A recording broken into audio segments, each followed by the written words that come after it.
Your home is your everything, and it's your biggest asset.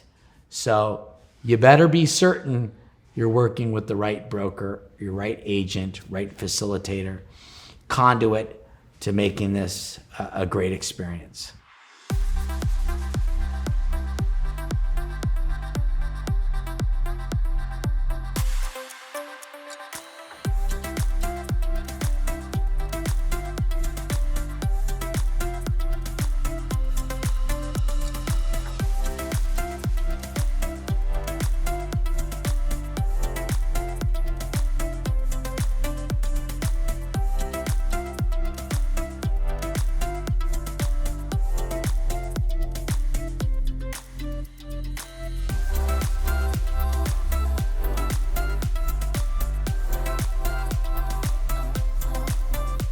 Hi, I'm Asha Gabriel, and this is Sell With, presented by True Parity. In this series, we take you behind the scenes with real estate's top agents and brokers and really show you why they're so successful. How do they produce these amazing sales and do what they do best? Today, I'm in beautiful Beverly Hills with the amazing Branden and Rayni Williams, the Williams and Williams team of the Beverly Hills Estates. Together, Branden and Rayni have sold over $14 billion in real estate. So I can't wait to sit down with them and really pull back the curtain. Let's find out what makes them tick. All right, Branden, Rayni, thank you so much for having me in your home today. For our audience watching, I'm Asha Gabriel. I'm sitting down with Branden and Rayni Williams, the Williams and Williams team, and the founders and owners of the Beverly Hills Estates. So Branden and Rayni, for those who are living in a bubble, have done $14 billion in sales and counting, are just incredibly impressive people on paper by every means, but also an incredible couple. So I'm thrilled to sit down with you today to pull back the curtain and really share with our audience, not just, the numbers that everybody's seeing and the incredible deals, but what drives that, what makes you tick, what makes you work as a couple. So I think it'd be really fun to take it back to how you guys met. Can you just take us to the moment that you met? I've heard this story before, but I think it's great. Well, it was a little over 18 years ago, and we just started real estate, and we were sitting opposite cubicles, and I have an eye for beauty, and I was looking across, kind of just meandering in my thoughts, and she had really cool style, and we just started talking, and we had so many similarities, and real estate was a big passion of ours, and soon after we became working on deals together and partnering and sharing information, and within 6 months we were full-blown partners.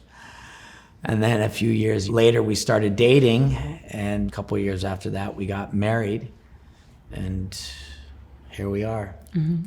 I think that story's interesting, and also I think an important point about it is that you got married after you'd already established yourselves as successful partners in real estate. I think you hear out there so many warnings about going into business with your best friend or going into business with your husband or wife, but Rayni and I had talked about this prior, but the idea that you were already working together when then you decided to take the leap and form a relationship.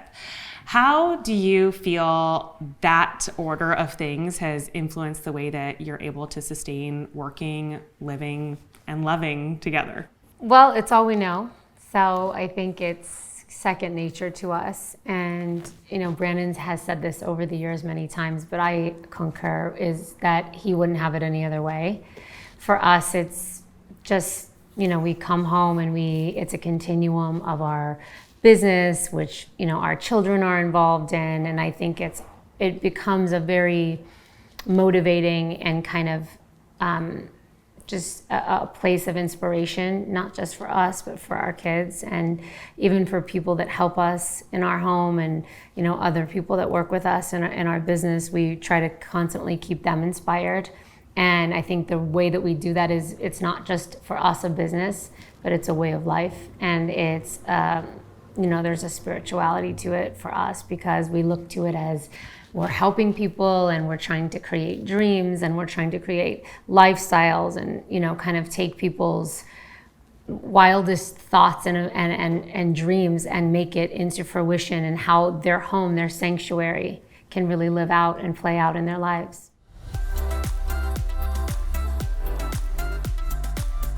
So some of the most dynamic and powerful teams across industries always have this thing in common. They share values, but they have complementary skills. They bring different things to the table. Could you break down some of the core values that you two share, but also some of the skills that are just different, that are complementary?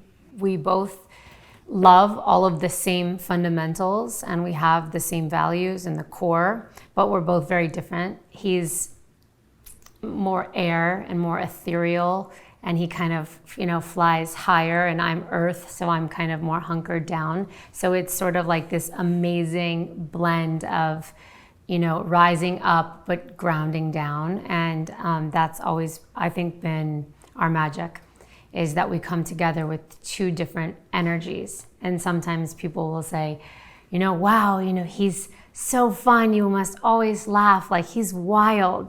People feel that of his energy because he has very intense, passionate, charismatic energy. And then sometimes people will think that I'm very calm or, more relaxed than he is. And often that's the case, but then sometimes we flip too. I think it's a very cool combination. Do you have a story maybe where there was a time where you each had to bring your respective energies or skill sets to a deal to get it to cross the finish line? Every deal has its nuances, and every deal has its challenges. And once in a while, you get a deal that was easy and seamless. Once in a while, but a home is a very emotional process, and your home is your everything. It's a place where you live. It's your biggest asset. It's where you're going to sleep. It's where you're going to enjoy, entertain, raise a family. So it's so important. I don't think there's anything more important than a home. And I think us being the conduits and facilitators, and I don't like to call ourselves agents, I like to call ourselves facilitators, on really educating and getting them the best mortgage rates, getting them the best inspectors, getting them the best appraisers, escrow, title. So it's an entire process, maybe builders, maybe interior designers. So we're more than just agents. We're everything when it comes to home. I love that perspective, and how you mentioned that you don't really like to use the word agent because it kind of simplifies things, and it also confuses the role a little bit. Agency is really a ability to make decisions, right? And the decision, when it comes down to it, is your client's. Rather, a really good real estate facilitator or conduit, like you said, is the person that can help distill that decision making and understand what's best for your client and guide them and bring pieces together, right? It really makes me think about your company's slogan, is state of mind. It's obviously a play on words, really clever, but I think something even bigger than that. Can you tell us a little bit about that state of mind and what it means to your company? Well, a state of mind in home is really, how do you want to live? And our firm and our company is more about spirituality. We never count our commission. It's not what's best for us. It's what's best for the client and what's best for where they want to live. Your home is your everything. And really, it's going to bring you so much joy and so much happiness, and that's where you're going to raise your family. So how do you want to live? What kind of lifestyle do you want to live?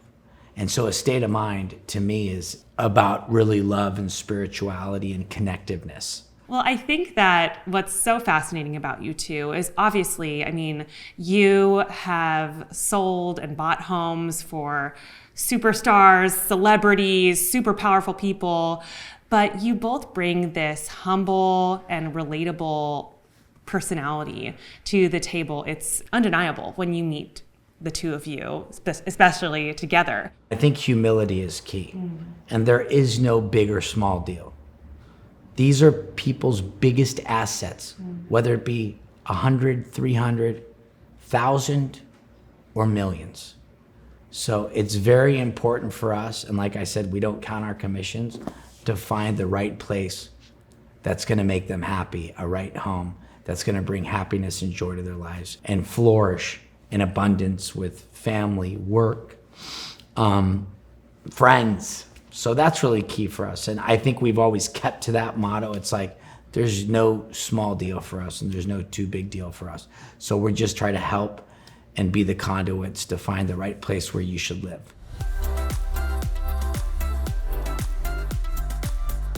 Can you tell us a little bit about your reputation, how you know, I think a lot of people don't realize that realtors also are choosing the clients and the deals that they choose, that they are going to help represent. Can you tell us a little bit about that trust and reputation and its role in your business? I think the trust and the reputation is everything, because without trust, there's nothing. Without a track record or reputation, there's really very little basis to move forward, because you just are going into such a blindsided situation.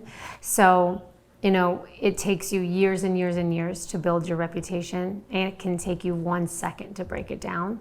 And that's why we're very cognitive of our every move and our every deal, and we act better than the situation. You know, that's to the point that Brandon's making about not counting the commission. If it's $1 million deal or $100 million deal, we're going to give the same service. And that's what's really truly important to us, is our reputation. And I think our track record, it takes time to build that.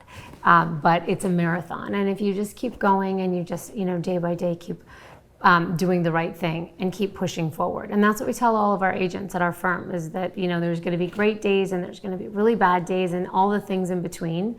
But it's just showing up, acting better than you feel, treating the client like the star. That's where the humility comes in. Treating the asset like the priority, and really seconding all of your needs and all of your personal opinions and thoughts, because really you are there again to be the conduit and to really find what they're looking for and then help them to parlay that into what's going to become, as you said, their environment. When you're talking about this reputation, I'm really seeing that transparency, clarity is a big part of your business, but also just who you are as people. Rayni, you've shared with me that you both have a beautiful story of sobriety. Mm-hmm. And, some might say that might not be relevant to an interview like this, but I think it's actually so beautiful and central too, and interesting for an audience or a potential client to know, because it parlays into the clarity that you bring to your decisions you make together, but also in your life and the way that you live. Would you like to talk a little bit about that? We just want to be as healthy as possible, and be as fresh as possible and be as young as possible. I want to live forever. I want to feel great forever. And I want to have a lot of energy, because this job takes a lot of energy. You want to sell a home, you better have a lot of energy, and you better be fresh every day, because 99% of the showings, they're not buying it. It's the one that are buying it. So you have to have a positive energy. You have to keep your clients up, and you just have to live in good spirits. Mm-hmm. And I think that's really the key to being great facilitators, conduits, and surrounding yourself with greatness. And that's what True Parity does. It's the due diligence for greatness. It's the top 5%. And that's why we're a part of it. And when we heard about it, we were like, where do we sign up? And that's what we want to be. We want to really live above and beyond, and under promise and over deliver. And I think that's really the key to our partnership, the way that we live, the way that we work. And we still also want to have fun and make it look easy. Can you tell us a little bit about the vision, the taste that you have, and how that started when you started your business, and how it continues to grow and guide what you're doing? Style and taste, to me, it doesn't mean you have to have money. And, money doesn't make style or taste. And, when I first met Rayni, she was wearing a really cool vintage dress, because at the time, she didn't have a lot of money to go buy the designer brand. And we still live like that. I'm wearing a Tom Ford jacket and a pair of $40 polyester Wrangler pants, because I think they're cool. And our home is a lot of vintage, eclectic pieces that we got, in Palm Springs that some people would say they were junk. But to us, they're so cool and they have so much meaning in history. And I think that's with anything. It doesn't matter if you're buying a, $300,000 house, but it could be in the right property that has the right light. And you can't buy sun. So you have to understand the nuances of where it sits, or a great front yard or a great backyard. And that just doesn't mean that you have to have a huge budget. So there's so many nuances to style, lifestyle, properties, noise, sound, if it's on a busy, noisy corner, and saying, hey, I think there's a better property, and I know this ticks all the boxes right now, but here's what you should be aware of. And I think that if we have a little more patience, give it a little more time, we're gonna find something like this, but in a better location where it's not so noisy, where it's not on a busy corner, because busy corners attract a lot of energy. And energy is everything in life, in real estate. And I think you have to be very sensitive. And that's what we guide our clients to kind of just say, hey, a busy street, because, it's a harder resale. So we just don't think about the sale, we think about the resale. And that's really key. I feel like that speaks to just the patience that you've used really from the get-go with your business. And I think that patience is taste in a way, is that being able to say, oh, actually, maybe this does check all my clients' boxes and they're excited and they really want to buy a house because they feel like they have a timeline. But the right thing to do is to tell them, no, you don't want that specific corner property. Or the right thing to do is to inform them that, that price doesn't make sense, even though they really want that property, that there is something better that you think you can find. It takes a level of integrity, to have that level of taste. And taste is commitment. It all boils down to commitment, because it's like, what do you want to be affiliated with? Do you want to be committed to this property where they're going to eventually want to sell it and you have to put your name on it? Actors that are the most poignant on film and successful in their careers commit to the role. And that's sort of how we feel about committing to style or taste or the project, the property. It's the level of commitment has to be deep. You have to feel it in your soul. Otherwise, I really don't want to be a part of something that I don't believe in and that I don't feel synonymous with and want to put my name on it.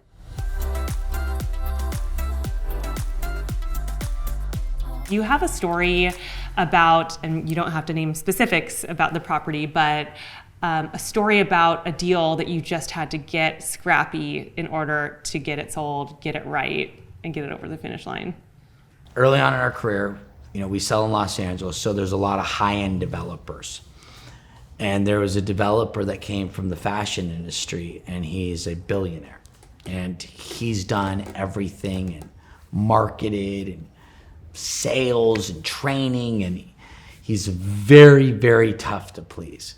So he met us at his property and said, why should I give you this listing?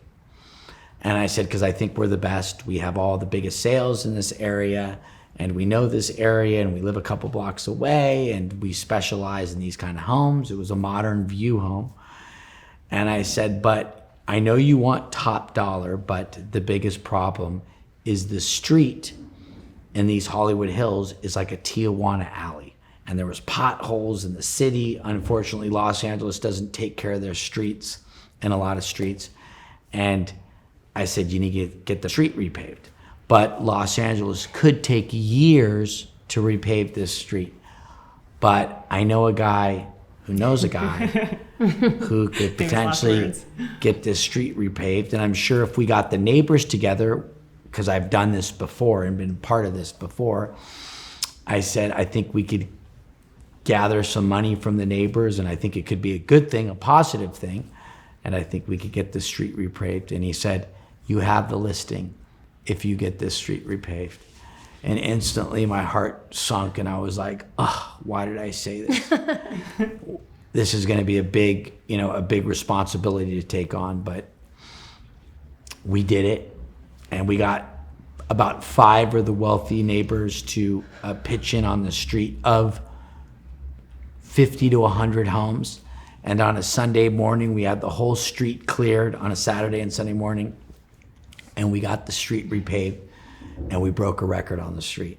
Could you paint us a picture of a scenario where an amateur agent and an experienced agent like yourself were going to try to represent a high-valued property? What do the amateur agents of today usually miss on properties like this one? Well, I usually see amateur agents sell the property short. Just write us an offer. They'll probably take this, when that's not the truth. And it's just devaluing the property. And it's instantly, they're just fishing because they're desperate. And it's not representing the property. And great negotiators let negotiations play out. And they don't try to undercut it. So I think that's really the difference between an expert and an amateur. Rayni, so I know that prior to working in real estate, you were working in mortgages and you made a decision to pivot out of that world. Can you tell us a little bit about that time in your life and how you made the decision to enter real estate?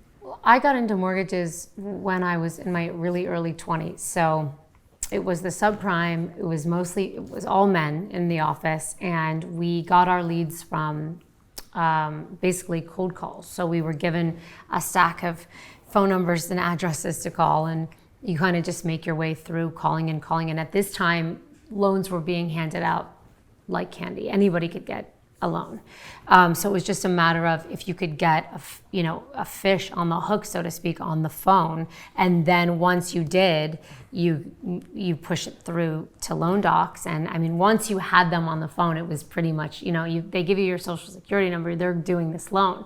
So it was having a pitch, and the pitch was, if you refinance your home, or you pull out a home equity line of credit, imagine what you can do with the savings. And then you start running the savings, right? You're like, this is how much you're gonna save per month, which is annually this, where you can take 500,000 out. Could you imagine the home repairs, the vacations? It was, I feel in my soul, horrendous what we were actually selling to people that were in fine mortgages. I mean, maybe 1 out of 100 you were helping, but really, really narrow margins on who you were helping. You were mostly just selling them a new mortgage with 3 points in the front, 3 or 4 points in the back. And because at that time there were no regulations on the points. Since then, it's changed. Well, they were countrywide, and it was an adjustable loan. So in 3 years, the loan could change from 3% to 6 or 7%. Dangerous. It could change monthly. It was a monthly adjustable. That's what imploded our economy. Exactly. And there was no regulations on these loans. They deregulated these loans, and they hurt a lot of people. Hurt a lot of people. And a lot of people were making a lot of money at the time. But well, yes, exactly. The mortgage brokers and the owners of these mortgage companies were making a lot of money, and I didn't feel right. And I remember I asked my manager at that time, because he would train us on one product. It was the monthly adjustable. And I said, well, but for some people that's not going to be a great loan. I want to be able to give them optionality. And he was like, no, this is what we sell. And it just didn't sit right with me. I was 23 years old. I kept showing up because the money was good, but then I kept digging deeper, and I was like, this doesn't sound right. And I remember my last deal was a woman who sounded, or was, I believe, in her late 70s. And I thought of my grandmother, and I told her to go to Aruba. I remember I told her to go to Aruba on vacation because she said she loved Aruba. And I felt horrible. And I said, I can't do this. And I called her back, and I was like, I need you to call and cancel. And she was like, but I want to go on that trip we talked about. And I was like, don't do this. If you were my grandmother, I wouldn't want you to do this. I can't cancel the loan. Do you understand? You have to call and cancel. You have to call and cancel. And that was my last day. And what I realized in doing that was that I love to help people. I love people. I'm successful because I love a challenge. I love a drive. So that the sales was great for me because I liked the challenge of it, but I didn't want to hurt people. And when I got out of the business, I just quickly pivoted into real estate. When my family was in real estate on the East Coast, and I kind of didn't want to do that because that's what they did.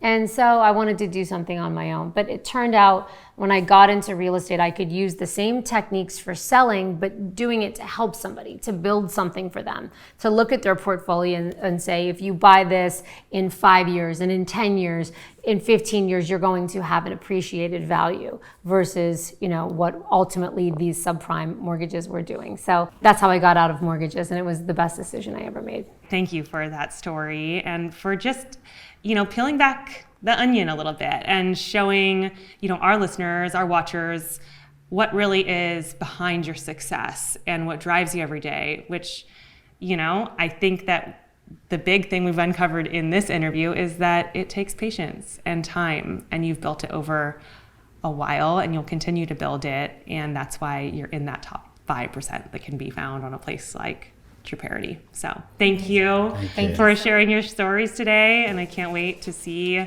all of the amazing homes you'll continue to represent. Thank you, Thank Asha. you. Thank you so much.